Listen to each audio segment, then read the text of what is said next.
ನಮಸ್ಕಾರ ವೀಕ್ಷಕರೇ. ನಾವು ರೀಸೆಂಟ್ ಆಗಿ ಆಕಾಶದಲ್ಲಿ ನೋಡ್ತಾ ಇದ್ದೀವಿ, ಕೆಲವಷ್ಟು ಫ್ಲೈಟ್ಗಳು ಈ ರೀತಿ ಹೊಗೆ ಬಿಟ್ಕೊಂಡು ಹೋಗ್ತಾ ಇದ್ದಾವೆ. ಈ ಹೊಗೆ ಬಿಡ್ತಾ ಇರೋದು ಏನ್ ಕಾರಣಕ್ಕೆ? ಅಮೆರಿಕ, ಕೆನಡಾ, UK, ಯುರೋಪ್ ಕಂಟ್ರಿಗಳಲ್ಲೆಲ್ಲ ಇದೆಲ್ಲ ಸರ್ವೇ ಸಾಮಾನ್ಯ ಆಗೋಗಿದೆ. ಕಾರಣ ಸನ್ಲೈಟ್ ಅನ್ನೋದು ಜಾಸ್ತಿ ಭೂಮಿ ಮೇಲೆ ಬೀಳ್ತಾ ಇದೆ. ಸೌರ ಸುನಾಮಿ, ಸೂರ್ಯನಿಂದ ಬರ್ತಾ ಇರುವಂತಹ ಸನ್ಲೈಟ್ ನ ಅವಾಯ್ಡ್ ಮಾಡೋದಕ್ಕೆ ಕೆಲವಷ್ಟು ಕೆಮಿಕಲ್ಸ್ ಗಳನ್ನ ಆಕಾಶದಲ್ಲಿ ಸ್ಪ್ರೇ ಮಾಡ್ತಾ ಇದ್ದಾರೆ. ಸುಮಾರು 5 ವರ್ಷಕ್ಕೆ ಆಲ್ರೆಡಿ ಕಾಂಟ್ರಾಕ್ಟ್ ನ ತಗೊಂಡ್ಬಿಟ್ಟಿದ್ದಾರೆ. 100 ಫ್ಲೈಟ್ಗಳು ಇದೇ ಕೆಲಸದಲ್ಲಿ ನಿರಂತರವಾಗಿ ಬ್ಯುಸಿ ಆಗಿದ್ದಾವೆ. ನಮ್ಮ ದೇಶದಲ್ಲೂ ಕೆಲವಷ್ಟು ಕಡೆ ಬಂದಿರಬಹುದು, ಬಂದಿಲ್ದೇನೋ ಇರಬಹುದು. ಬಟ್ ಯುರೋಪ್ ಕಂಟ್ರೀಸ್ ಅಲ್ಲಿ, ಇನ್ನ ಅಮೆರಿಕ, ಕೆನಡಾ ಈ ಕಡೆ ಎಲ್ಲ ಈ ರೀತಿ ನಾವು ನೋಡಿರ್ತೀವಿ. ಕೆಲವಷ್ಟು ಕಡೆ ನಮ್ಮಲ್ಲೂ ಕಾಣಿಸ್ಕೊಂಡಿದೆ. ಫ್ಲೈಟ್ಗಳು ಸ್ಪ್ರೇ ಮಾಡ್ಕೊಂಡು ಹೋಗ್ತಾ ಇದೆ.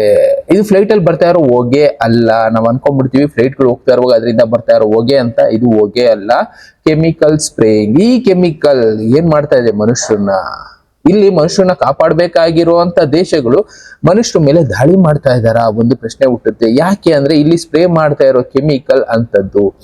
ಒಂದು ಲೆಕ್ಕಾಚಾರ ಅವ್ರು ಹೇಳೋದೇನು, ಈ ಕೆಮಿಕಲ್ ನಾವು ಸ್ಪ್ರೇ ಮಾಡೋದ್ರಿಂದ ನಮ್ಗೆ ಬೀಳುವಂತ ಸನ್ಲೈಟ್ ರಿಫ್ಲೆಕ್ಟ್ ಆಗುತ್ತೆ. ಇದರಿಂದ ನಮ್ಮ ಭೂಮಿಗೆ ಅತಿ ತಾಪ ಹೆಚ್ಚಾಗ್ತಾ ಇದೆಯಲ್ಲ, ಆ ತಾಪಮಾನ ಕಡಿಮೆ ಆಗುತ್ತೆ ಅಂತ ಹೇಳ್ತಾರೆ.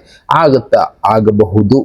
ಆಗುತ್ತೆ ಅಂತ ಯಾರು ಗ್ಯಾರಂಟಿ ಕೊಟ್ಟಿಲ್ಲ. ಆಗಬಹುದು. ಕೆಲವಷ್ಟು ದಿನಗಳು ಟೆಂಪ್ರರಿ ಅಂತಾನೆ ಹೇಳ್ತಾರೆ. ಪರ್ಮನೆಂಟ್ ಸೊಲ್ಯೂಷನ್ ಅಲ್ಲ, ಇದು ಟೆಂಪ್ರರಿ ಸೊಲ್ಯೂಷನ್. ಎಷ್ಟೋ ಫ್ಲೈಟ್ಗಳು ಈ ರೀತಿ ಸ್ಪ್ರೇ ಮಾಡ್ಕೊಂಡು ಹೋಗಿದೆ. ಇಲ್ಲಿ ಕಾಣಿಸ್ತಾ ಇರ್ಬೋದು ಇಮೇಜ್ ಅಲ್ಲಿ ನಿಮ್ಗೆ. ಈ ಇಮೇಜ್ ಅಲ್ಲಿ ಕಾಣಿಸ್ತಾ ಇದೆಯಲ್ಲ, ಫ್ಲೈಟ್ಗಳು ಹೊಗೆನ ಸ್ಪ್ರೇ ಮಾಡ್ತಾ ಇದೆ. ಇದೇನು ಅಂದ್ರೆ ವಾಲ್ಕೆನಿಕ್ ಎರಪ್ಷನ್ ಅಂತ ಕರಿತೀವಿ. ಅಂದ್ರೆ ವಾಲ್ಕೆನೋಗಳು ಎಲ್ಲಾದ್ರೂ ಎರಪ್ಷನ್ ಆದಾಗ ಅದರಿಂದ ಒಂದು ದಟ್ಟ ಹೊಗೆ ಅನ್ನೋದು ಬರುತ್ತೆ. ಆ ಹೊಗೆನಲ್ಲಿರೋ ಕೆಮಿಕಲ್ಸ್ ಗಳು ಏನ್ ಮಾಡುತ್ತೆ, ಭೂಮಿ ಮೇಲೆ ಸೂರ್ಯನ ಬೆಳಕೇ ಬೀಳ್ದೇ ಇರೋ ಹಾಗೆ ಮಾಡುತ್ತೆ. ಇದರಿಂದ ಭೂಮಿ ತಾಪಮಾನ ಕಡಿಮೆ ಆಗುತ್ತೆ. ಇದೇ ಟೆಕ್ನಾಲಜಿನ, ಅಂದ್ರೆ ಈ ಕೆಮಿಕಲ್ ಕಾಂಬಿನೇಷನ್ ನ ಯೂಸ್ ಮಾಡೋದಕ್ಕೆ ಸೈಂಟಿಸ್ಟ್ಗಳು ಪ್ರಯತ್ನ ಮಾಡಿ ಇವತ್ತು ಆ ಪ್ರಯತ್ನದಲ್ಲಿ ಸಫಲ ಆಗಿದ್ದಾರೆ. ಕೆಲವಷ್ಟು ಕಡೆ ಟೆಂಪರೇಚರ್ ಕಡಿಮೆ ಆಗಿದೆ. ಯಾಕೆ ಅಂದ್ರೆ ಸನ್ಲೈಟ್ ಗೆ ಅಡ್ಡಲಾಗಿ ಒಂದು ಪೊರೆನ ಹಾಕಿದ್ದಾರೆ. ಈ ಪೊರೆ ಇವತ್ತು ಜನರನ್ನ ಕಾಡ್ತಾ ಇದೆ ಬೇರೆ ಬೇರೆ ರೀತಿ. ಈ ಪೊರೆಗೆ ಯೂಸ್ ಮಾಡ್ತಾ ಇರೋ ಕೆಮಿಕಲ್ಸ್ ಅಂತದ್ದು ಇಲ್ಲಿ ತೋರಿಸ್ತೀನಿ ನೋಡಿ. ಯಾವ ಕೆಮಿಕಲ್ಸ್ ನ ಯೂಸ್ ಮಾಡ್ತಾ ಇದ್ದಾರೆ ಇದರಲ್ಲಿ ಅನ್ನೋದಾದ್ರೆ, SO2 ಸಲ್ಫರ್ ಡೈಆಕ್ಸೈಡ್ ಒಂದು ಕೆಮಿಕಲ್ ನ ಯೂಸ್ ಮಾಡಿದ್ರು. ಅದಾದ್ಮೇಲೆ ಕ್ಯಾಲ್ಸಿಯಂ ಕಾರ್ಬೋನೇಟ್ ಕೂಡ ಯೂಸ್ ಮಾಡಿದ್ರು. ಇದೇನ್ ಮಾಡುತ್ತೆ, ಸನ್ಲೈಟ್ ನ ಭೂಮಿಗೆ ಬೀಳೋದನ್ನ ತಡೆಯುತ್ತೆ. ಇದರಿಂದ ಕೆಮಿಕಲ್ ಇಂದ ಕೆಲವಷ್ಟು ಇಂಪ್ಯಾಕ್ಟ್ ಗಳು ನಮ್ಮ ದೇಹಕ್ಕೂ ಆಗುತ್ತೆ ಬಿಡಿ. ಯಾಕೆ ಅಂದ್ರೆ ಇದು ಅಲ್ಲೇ ಉಳ್ಕೊಳ್ಳೋದಿಲ್ಲ. ಅಂದ್ರೆ ನಾವು ಸ್ಪ್ರೇ ಮಾಡ್ಕೊಂಡು ಹೊರಟೋಗ್ತಾರೆ ಫ್ಲೈಟ್ ಗಳಿಗೆ, ಸ್ವಲ್ಪ ಹೆವಿ ಮೆಟೀರಿಯಲ್ ಗಳು ಏನಾಗುತ್ತೆ ಆಟೋಮೆಟಿಕಲಿ ಭೂಮಿ ಕಡೆ ಬಂದೇ ಬರುತ್ತೆ. ಭೂಮಿ ಮೇಲಿರುವಂತ ಬೆಳೆಗಳ ಮೇಲೆ, ಮಣ್ಣಿನ ಮೇಲೆ, ಇಲ್ಲ ನಾವು ವಾಸ ಮಾಡೋ ಮನೆಗಳ ಮೇಲೆ, ಇಲ್ಲ ನಮ್ಮ ಮೇಲೂ ಬೀಳೋ ಚಾನ್ಸಸ್ ಇರುತ್ತೆ. ಇನ್ನು ಮಳೆ ಜೊತೆ ಬೆರೆತ್ರೆ ಎಲ್ಲಾ ಕಡೆ ಈ ಕೆಮಿಕಲ್ ಅನ್ನೋದು ಆಟೋಮೆಟಿಕಲಿ ಸ್ಪ್ರೆಡ್ ಆಗ್ಬಿಡುತ್ತೆ. ಈಗ ಈ ಕೆಮಿಕಲ್ ಸ್ಪ್ರೇ ಮಾಡಿರುವಂತ ಜಾಗಗಳಲ್ಲಿ ತಾಪಮಾನ 2 ಡಿಗ್ರಿ 3 ಡಿಗ್ರಿ ಡೌನ್ ಆಗಿದೆ. ಆದ್ರೆ ಇಂಪ್ಯಾಕ್ಟ್ ಆಗ್ತಾ ಇರೋದೇನು, ಇಲ್ಲಿ ಹೇಳ್ತಾರೆ ನೋಡಿ, ವೆದರ್ ಅನ್ನೋದ್ರಲ್ಲಿ ವೇರಿಯೇಷನ್ ಆಗ್ತಾ ಇದೆ. ಅಂದ್ರೆ ಮಳೆಗಾಲ ಬರಬೇಕಾದ ಸಮಯಕ್ಕೆ ವೇರಿಯೇಷನ್ ಸ್ವಲ್ಪ ದಿನಗಳು ಬಿಟ್ಟು ಬರ್ತಾ ಇದೆ. ಅಂದ್ರೆ ಇಲ್ಲಿ ಕ್ಲೌಡ್ ಸೀಡಿಂಗ್ ಮಾಡಿ ಮಳೆ ಬರಿಸ್ತಾ ಇದ್ರಲ್ಲ, ಈಗ ಕ್ಲೌಡೇ ಫಾರ್ಮ್ ಆಗದೆ ಇರೋ ತರ ಸಿಚುಯೇಷನ್ ಕ್ರಿಯೇಟ್ ಆಗಿದೆ. ಯಾಕೆ ಅಂದ್ರೆ ಅಲ್ಲಿ ಕೆಮಿಕಲ್ ಸ್ಪ್ರೇ ಮಾಡ್ತಾ ಇದ್ರಲ್ಲ, ಸನ್ಲೈಟೇ ಭೂಮಿಗೆ ತಲುಪ್ತಾ ಇಲ್ಲ ಅಂದ್ರೆ ಕ್ಲೌಡ್ ಎಲ್ಲಿ ಫಾರ್ಮ್ ಆಗುತ್ತೆ? ಸೆಕೆಂಡ್ರಿ.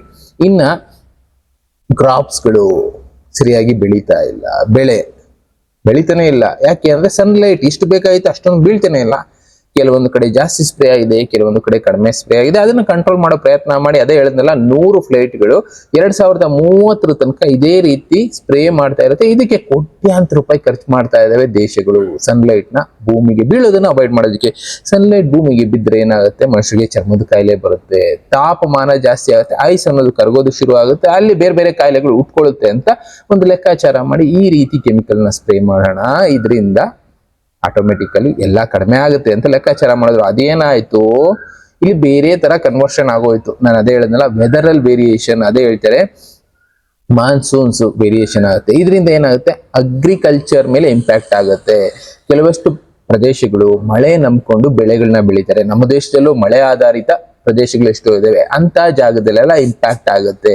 ಮಳೆ ಬರ್ಲಿಲ್ಲ ಅಂದ್ರೆ ಆ ಟೈಮ್ಗೆ ಬೆಳೆ ಬೆಳೆಯೋದಕ್ಕೆ ಆಗೋದಿಲ್ಲ. ರಾಗಿ ಆಗ್ಬೋದು, ಜೋಳ ಆಗ್ಬೋದು, ಕೆಲವಷ್ಟು ನಾನು ಹೇಳ್ತಾ ಇರೋದು.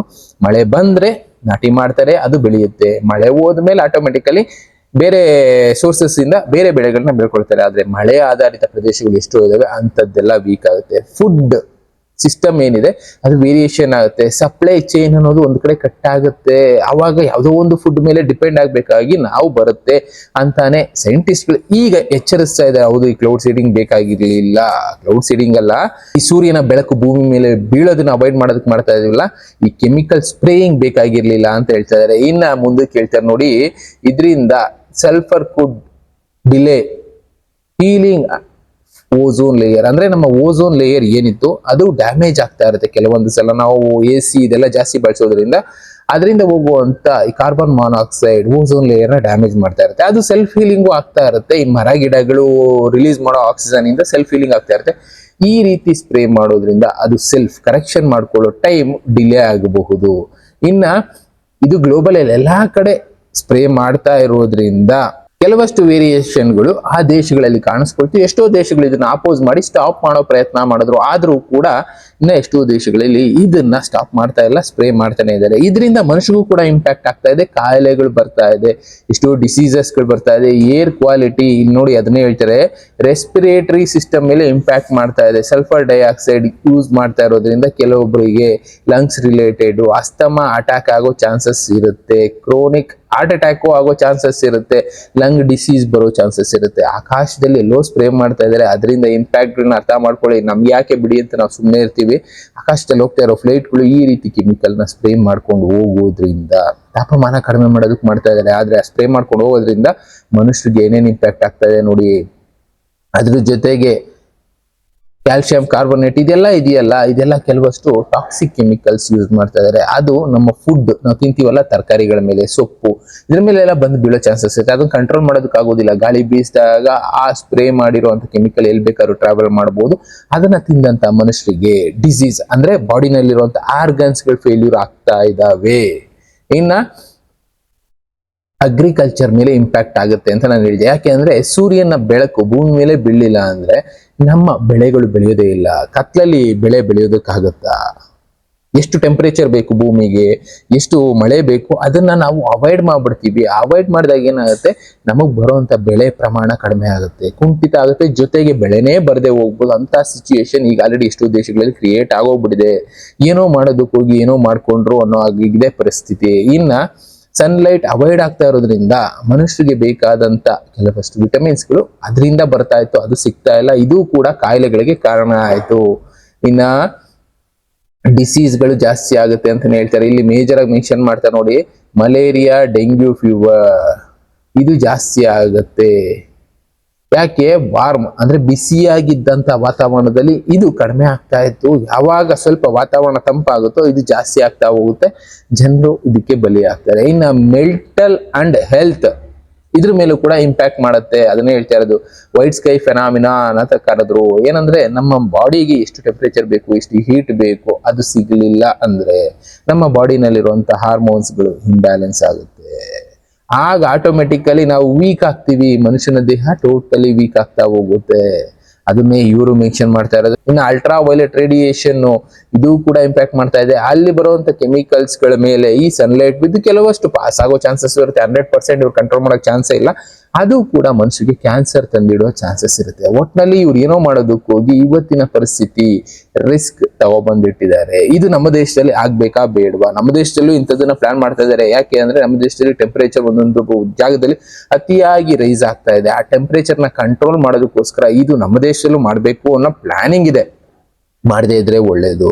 ಟೆಂಪರೇಚರ್ ಬೇಕಾದ್ರೆ ಈಗಾದ್ರೂ ತಡ್ಕೊಂಡ್ಬಿಡ್ಬೋದು. ಆದ್ರೆ ಇದನ್ನ ಮಾಡೋದ್ರಿಂದ ಮುಂದಿನ 10-15 ವರ್ಷ ಫೇಸ್ ಮಾಡ್ಬೇಕಾಗತ್ತಲ್ಲ, ಅಂತ ಪ್ರಾಬ್ಲಮ್ ನ ತಡ್ಕೊಳ್ಳೋದಕ್ಕಾಗೋದಿಲ್ಲ. ಆದಷ್ಟು ಇಂಥದ್ದೆಲ್ಲಾದ್ರೂ ಆಗ್ತಾ ಇದೆ ಗೊತ್ತಾದ್ರೆ ದಯವಿಟ್ಟು ತಡೆಯೋ ಕೆಲಸ ಮಾಡಿ. ಇಲ್ಲ ಅಂದ್ರೆ 4 ಜನಕ್ಕೆ ಶೇರ್ ಮಾಡಿ, ಇದನ್ನ ಆಗದೆ ಇರೋ ಹಾಗೆ ತಡೆಯೋದು ಹೇಗೆ ಅಂತ. ನಮ್ಮ ದೇಶದಲ್ಲಿ ಏನೋ ಒಂದು ಸ್ಕೀಮ್ ಅಲ್ಲಿ ತಂದ್ಬಿಡ್ತಾರೆ, ದುಡ್ಡು ಬೇಕು ರಾಜಕಾರಣಿಗಳಿಗೆ. ಅವ್ರು ಈ ಪ್ಲಾನ್ ನ ತಂದು ಸ್ಕೀಮ್ ತಗೊಬಂದು ಟೆಂಪರೇಚರ್ ಕಡಿಮೆ ಮಾಡ್ತೀವಿ ಅಂತ ತಂದು ನಮ್ಮ ಮೇಲೆ ಹಾಕ್ಬಿಡ್ತಾರೆ. ಕೊನೆಗೆ ಅದು ಮಾಡಿಸ್ಕೊಂಡವ್ರು ಏನಾಗಬೇಕು? ನಾವು ಯೋಚನೆ ಮಾಡಿ. ಈ ತರದ್ದು ಎಷ್ಟೋ ನಡೀತಾ ಇದೆ, ತಿಳ್ಕೊಳ್ತಾ ಇರಿ, ಬೇರೆಯವ್ರಿಗೆ ತಿಳಿಸ್ತಾ ಇರಿ. ಈ ತರ ಕೆಮಿಕಲ್ ಸ್ಪ್ರೇ ಮಾಡೋದ್ರಿಂದ ನಾವೇ ವೀಕ್ ಆಗಿ ಹೋಗ್ತೀವಿ ಅನ್ನೋದನ್ನ ಅರ್ಥ ಮಾಡಿಸಿ. ಬೇರೆ ಬೇರೆ ವಿಷಯಗಳ ಜೊತೆ ನಾನು ಮತ್ತೆ ಸಿಗ್ತೀನಿ. Thank you, good by.